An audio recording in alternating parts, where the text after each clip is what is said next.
ओम शांति। 10 अप्रैल 2026 के ईश्वरीय महावाक्य है।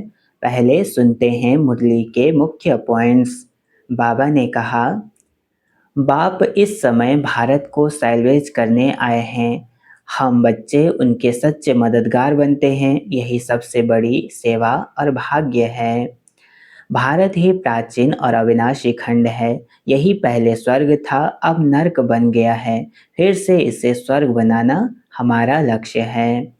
परम पिता परमात्मा ही स्वर्ग के रचयिता हैं। दुनिया में कोई भी उन्हें सही रूप से नहीं जानता। सिर्फ बाप ही आकर अपनी पहचान देते हैं। छोटी छोटी इच्छाएं ही बड़ी रुकावट बनती हैं। खाने पहनने में मन लगाना भी बाधा है। ऊंची मंजिल के लिए अनासक्त रहना जरूरी है। वनवाह में रहना मतलब पूरी तरह हल्का बनना। शरीर और दुनिया से लगाव खत्म करना है। यही सच्चा त्याग और स्वतंत्रता है। लास्ट में बाबा ने कहा, यह समय आत्माओं की सच्ची लड़ाई का मैदान है। पर यह लड़ाई हथियारों से नहीं, योग से होती है। याद की शक्ति से ही जीत मिलती है। हमारी मंजिल बहुत ऊंची है, स्वर्ग की बादशाही। छोटी बातों में उलझकर इसे खोना नहीं है।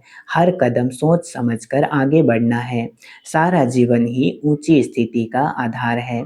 जितना सरल रहेंगे उतना हल्का महसूस करेंगे। दिखावा आत्मा को भारी बनाता है। अच्छा, अब सुनते हैं मुरली को विस्तार से।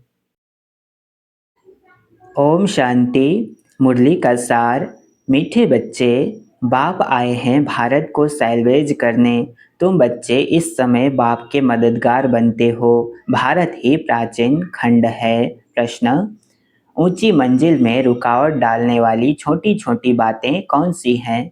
ऊंची मंजिल में रुकावट डालने वाली छोटी छोटी बातें कौन सी हैं? उत्तर, अगर जरा भी कोई शौक है, अनासक्त वृत्ति नहीं है, अच्छा पहनने खाने में बुद्धि भटकती रहती है, तो यह बातें ऊंची मंजिल पर पहुंचने में अटक यानी रुकावट डालती हैं। इसलिए बाबा कहते हैं, बच्चे वनवाह में रहो। तुम्हें तो सब कुछ भूलना है, यह शरीर भी याद न रहे। ओम शांति। बच्चों को यह समझाया है कि यह भारत ही अविनाशी खंड है और इसका असुल नाम है ही भारत खंड। हिंदुस्तान नाम तो बाद में पड़ा है। भारत को कहा जाता है स्पिरिचुअल खंड। यह प्राचीन खंड है। नई दुनिया में जब भारत खंड था तो और कोई खंड थे नहीं। मुख्य है ही इस्लामी, बौद्धि और क्रिश्चियन। अभी तो बहुत खंड हो गए हैं। भारत अविनाशी खंड है। उसको ही स्वर्ग, हेवन कहते हैं। नई दुनिया में नया खंड एक भारत ही है। नई दुनिया रचने वाला है परमपिता परमात्मा, स्वर्ग का रचयिता, हेवनली गॉड फादर। भारतवासी जानते हैं कि यह भारत अविनाशी खंड है। भारत स्वर्ग था। जब कोई मरता है तो कहते हैं स्वर्ग पधारा। समझते हैं स्वर्ग कहाँ ऊपर में है। समझते हैं स्वर्ग कहाँ ऊपर में है। देलवाड़ा मंदिर में भी वैकुंठ के चित्र छत में दिखाए हैं। यह किसकी बुद्धि में नहीं आता कि भारत ही हेवन था, अब नहीं है। अभी तो हेल है। तो यह भी अज्ञान ठहरा। ज्ञान और अज्ञान दो चीजें होती हैं। ज्ञान को कहा जाता है दिन, अज्ञान को कहा जाता है रात। घोर सोझरा और घोर अंधियारा कहा जाता है। सोझरा माना राइज, अंधियारा माना फाल। मनुष्य सूर्य का फल देखने के लिए सनसेट पर जाते हैं। मनुष्य सूर्य का फाल देखने के लिए सनसेट पर जाते हैं। अब वह तो है हद की बात। इसके लिए कहा जाता है ब्रह्मा का दिन, ब्रह्मा की रात। अब ब्रह्मा तो है प्रजापिता, तो जरूर प्रजा का पिता हुआ। ज्ञान अंजन सद्गुरु दिया, अज्ञान अंधेर विनाश। यह बातें दुनिया में कोई भी नहीं समझते हैं। यह है नई दुनिया के लिए नई नॉलेज। हेवन के लिए हेवनली गॉड फादर की नॉलेज चाहिए। गाते भी हैं फादर इज नॉलेजफुल, तो टीचर हो गया। फादर को कहा ही जाता है पतित पावन, और कोई को पतित पावन कह नहीं सकते। श्री कृष्ण को भी नहीं कह सकते। फादर तो सबका एक ही है। श्री कृष्ण तो सबका फादर है नहीं। वह तो जब बड़ा हो, शादी करे, तब एक दो बच्चे का बाप बनेगा। राधे कृष्ण को प्रिंस प्रिंसेस कहा जाता है। कभी कभी स्वयंवर भी हुआ होगा, कभी स्वयंवर भी हुआ होगा। शादी के बाद शादी के बाद ही माँ बाप बन सकते हैं। उनको कभी कोई वर्ल्ड गॉड फादर न कह नहीं सकते। उनको कभी कोई वर्ल्ड गॉड फादर कह नहीं सकते। वर्ल्ड गॉड फादर सिर्फ एक ही निराकार बाप को कहा जाता है। Great great grandfather Shiv Baba को नहीं कह सकते। ग्रेट ग्रेट ग्रैंड फादर है प्रजापिता ब्रह्मा, उनसे बिरादरी निकलती है। वह इनकॉर्पोरियल गॉड फादर निराकार आत्माओं का बाप है। निराकारी आत्माएं जब यहाँ शरीर में हैं तब भक्ति मार्ग में पुकारती हैं। यह सब तुम नई बातें सुनते हो, यथार्थ रीति कोई भी शास्त्र में नहीं है। बाप कहते हैं मैं सम्मुख बैठ तुम बच्चों को समझाता हूँ, फिर यह ज्ञान सारा गुम हो जाता है। फिर जब बाप आए तब आकर यथार्थ ज्ञान सुनाए। बच्चों को ही सम्मुख समझाकर वर्षा देते हैं, फिर बाद में शास्त्र बनते हैं। यथार्थ तो बन न सके क्योंकि सच की दुनिया ही खत्म हो झूठ की हो जाती है। क्योंकि सच की दुनिया ही खत्म हो झूठ खंड हो जाता है। तो झूठी चीज ही होगी तो झूठी चीज ही होगी झूठ खंड में, क्योंकि उतरती कला ही होती है। सच से तो चढ़ती कला होती है।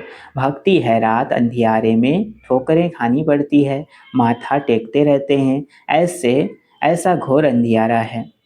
मनुष्यों को तो कुछ भी पता नहीं रहता है, दर दर धक्के खाते रहते हैं। इस सूर्य का भी राइज और फाल होता है, जो बच्चे जाकर देखते हैं। अब तो तुम बच्चों को ज्ञान सूर्य का उदय होना देखना है। अब तो तुम बच्चों को ज्ञान सूर्य का उदय होना देखना है। राइज ऑफ भारत और डाउनफॉल ऑफ भारत। भारत ऐसे डूबता है जैसे सूर्य डूबता है। सत्यनारायण की कथा में यह दिखाते हैं कि भारत का बेड़ा नीचे चला जाता है, फिर बाप आकर उनको सैल्वेज करते हैं। तुम इस भारत को फिर से सैल्वेज करते हो, यह तुम बच्चे ही जानते हो। तुम निमंत्रण भी देते हो। नवनिर्माण प्रदर्शनी भी नाम ठीक है। नवनिर्माण प्रदर्शनी भी नाम ठीक है। नई दुनिया कैसे स्थापन होती है उसकी प्रदर्शनी चित्रों द्वारा समझानी दी जाती है, तो वही नाम चला आए तो अच्छा है। नई दुनिया कैसे स्थापन होती है, वह राइज कैसे होती है, यह तुम दिखाते हो। जरूर पुरानी दुनिया फॉल होती है, तब दिखाते हैं कि राइज कैसे होता है। यह भी एक स्टोरी है, राज्य लेना और गंवाना। 5000 वर्ष पहले क्या था, कहेंगे सूर्यवंशियों का राज्य था। फिर चंद्रवंशी राज्य स्थापन हुआ। वह तो एक दो से राज्य लेते हैं, दिखाते हैं फलाने से राज्य लिया। वह कोई सीढ़ी नहीं समझते हैं। यह तो बाप समझाते हैं कि तुम गोल्डन एज से सिल्वर एज में गए, सीढ़ी उतरते आए। यह 84 जन्मों की सीढ़ी है। सीढ़ी उतरनी होती है, फिर चढ़नी भी होती है। डाउनफॉल का भी राज समझाना होता है। भारत का डाउनफॉल कितना समय, राइज फॉल कितना समय। डाउनफॉल का भी राज समझाना होता है। भारत का डाउनफॉल कितना समय, राइज कितना समय। फॉल एंड राइज ऑफ भारतवासी। विचार सागर मंथन करना होता है। मनुष्यों को टेम्पटेशन में कैसे लाएं टेम्पटेशन में, और फिर निमंत्रण भी देना है। भाइयों बहनों आकर समझो, बाप की महिमा तो पहले बतानी है। शिव बाबा की महिमा का एक बोर्ड होना चाहिए। पतित पावन ज्ञान का सागर, पवित्रता सुख शांति का सागर, संपत्ति का सागर, सर्व का सद्गति दाता, जगत पिता, जगत शिक्षक, जगत गुरु शिव बाबा से आकर अपना सूर्यवंशी चंद्रवंशी वर्षा लो, ऐसा बोर्ड होना चाहिए। तो मनुष्यों को बाप का पता पड़े। बाप की और श्री कृष्ण की महिमा अलग अलग है। यह तुम बच्चों की बुद्धि में बैठा हुआ है। सर्विसेबल बच्चे जो हैं वे सारा दिन दौड़ा दौड़ी करते रहते हैं, अपनी लौकिक सर्विस होते भी छुट्टी ले सर्विस में लग जाते हैं। यह है ही ईश्वरीय गवर्नमेंट। खास बच्चियां अगर ऐसी सर्विस में लग जाएं तो बहुत नाम निकाल सकती हैं। सर्विसेबल बच्चों की पालना तो अच्छी रीति होती ही रहती है, क्योंकि शिव बाबा का भंडारा भरपूर है। जिस भंडारे से खाया वह भंडारा भरपूर, कालकंटक दूर। तुम हो शिववंशी, वह रचता है यह रचना है। बाबुल नाम बहुत मीठा है, शिव साजन भी तो है न। शिव बाबा की महिमा ही अलग है। निराकार अक्षर लिखने से समझते हैं कि उनका कोई आकार नहीं है। वेलवेड मोस्ट शिव बाबा है, परम पिता परम प्रिय तो लिखना ही है। वेलवेड मोस्ट शिव बाबा है, परम प्रिय तो लिखना ही है। इस समय लड़ाई का मैदान उनका भी है तो तुम्हारा भी है। शिव शक्तियाँ नॉन वायलेंस गाई जाती है, परंतु चित्रों में देवियों को भी हथियार दे हिंसा दिखा दी है। वास्तव में तुम योग अथवा याद के बल से विश्व की बादशाही लेते हो, हथियारों आदि की बात ही नहीं है। गंगा का प्रभाव बहुत है, बहुतों को साक्षात्कार भी होगा। भक्ति मार्ग में समझते हैं कि गंगा जल मिले तब उद्धार हो, इसलिए गुप्त गंगा कहते हैं रहते हैं। कहते हैं बाण मारा और गंगा निकली। गौमुख से भी गंगा दिखाते हैं। तुम पूछेंगे तो कहेंगे कि गुप्त गंगा निकल रही है। त्रिवेणी पर भी सरस्वती को गुप्त दिखाया है।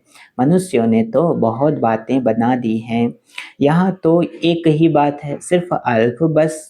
अल्लाह आकर बहिष्ठ स्थापन करते हैं, खुदा हेवन स्थापन करते हैं, ईश्वर स्वर्ग स्थापन करते हैं। वास्तव में ईश्वर तो एक है। यह तो अपनी अपनी भाषा में भिन्न भिन्न नाम रख दिए हैं, परंतु यह समझते हैं कि अल्लाह से जरूर स्वर्ग की बादशाही मिलेगी।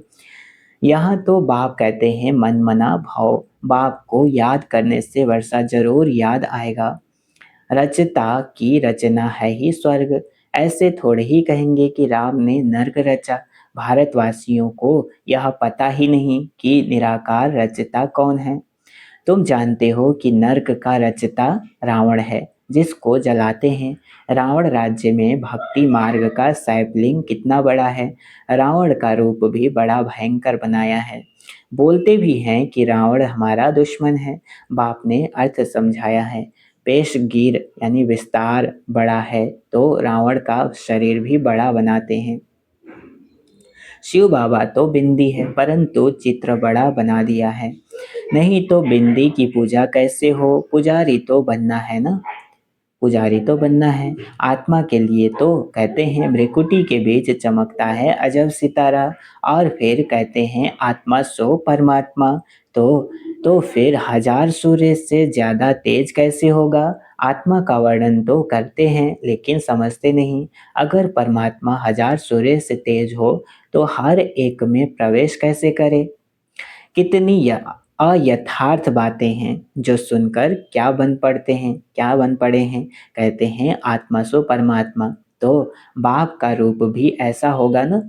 परंतु पूजा के लिए बड़ा बनाया है। पत्थर के कितने बड़े बड़े चित्र बनाते हैं, जैसे गुफा में बड़े बड़े पांडव दिखाए हैं।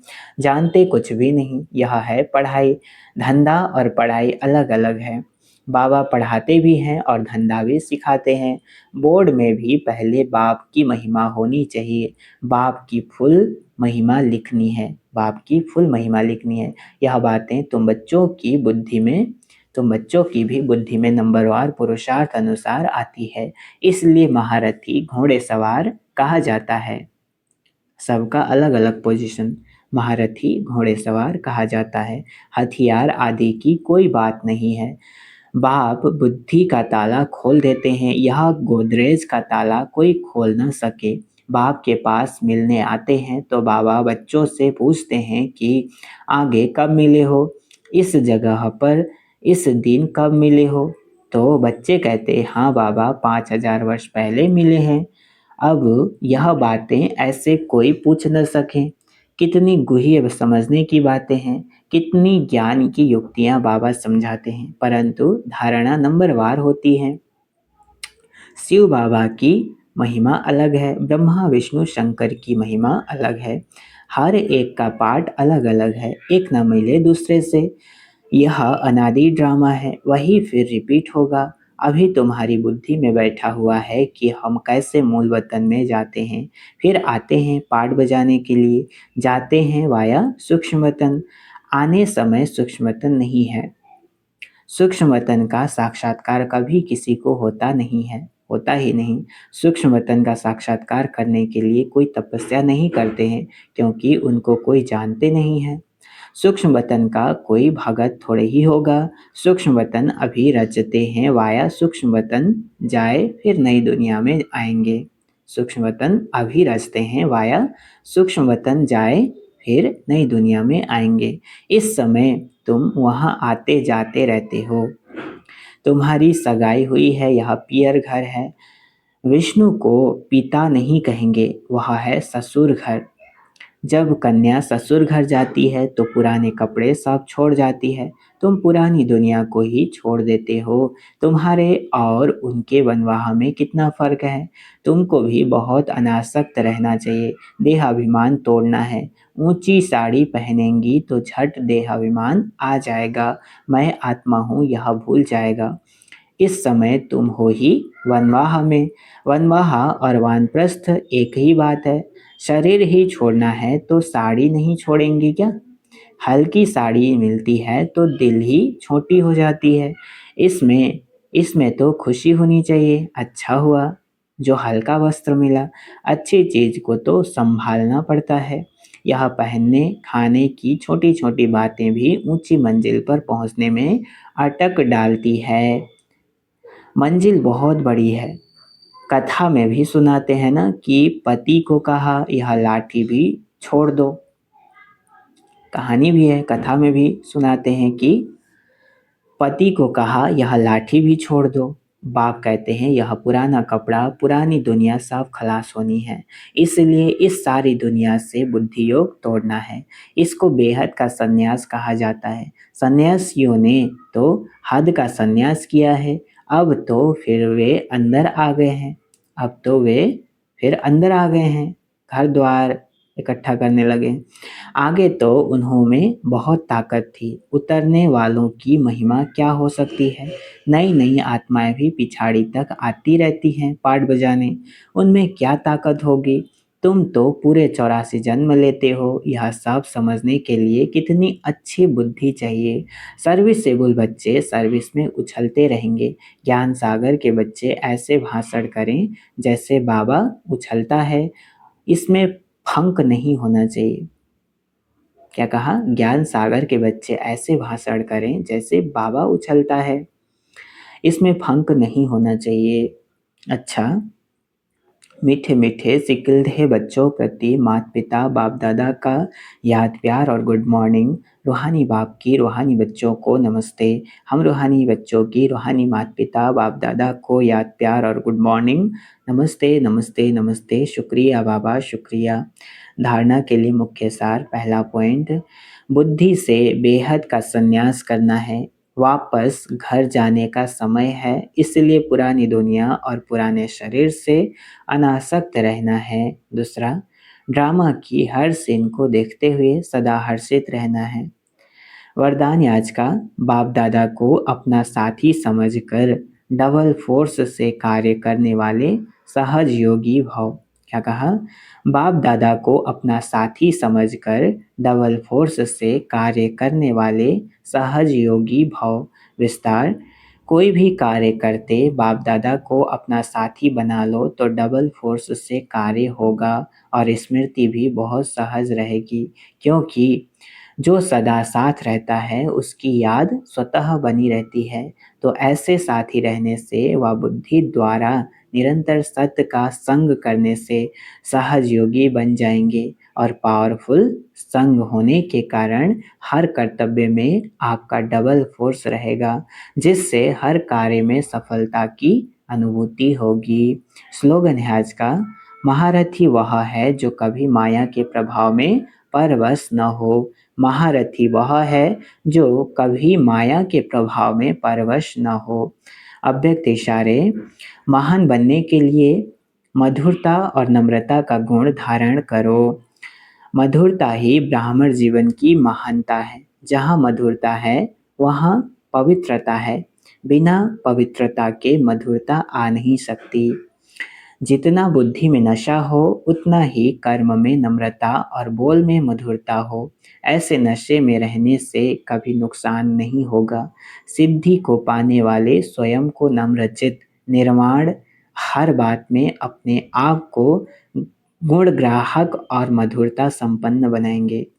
सिद्धि को पाने वाले स्वयं को नम्रचित निर्माण हर बात में अपने आप को गुणग्राहक और मधुरता संपन्न बनाएंगे। अच्छा, ओम शांति।